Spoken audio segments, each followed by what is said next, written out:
अस्सलाम वालेकुम नाज़रीन, KBN न्यूज़ की खास खबरों में आपका खैर मक़दम है। मैं हूं नेहा खान। नजर डालते हैं आज की अहम तफसीलात पर।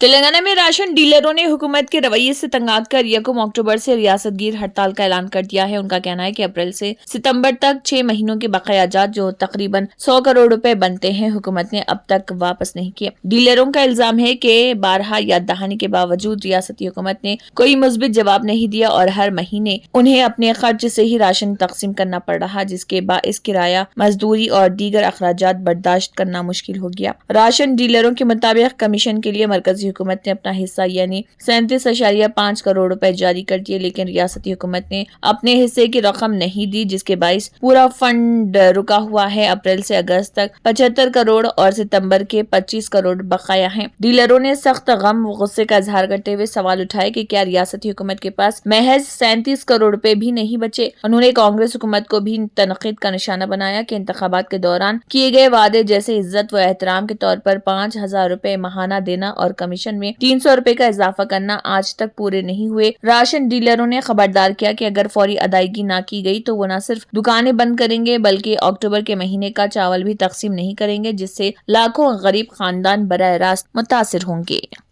अगर आपने हमारे चैनल को अभी तक सब्सक्राइब नहीं किया है तो यहाँ पर रेड कलर का सब्सक्राइब बटन दिख रहा है, उसे क्लिक करें और हमारे चैनल को सब्सक्राइब कीजिए और साथ ही साथ बेल आइकन को भी क्लिक कीजिए, जिससे आपको ताज़ा अपडेट मिलती रहे।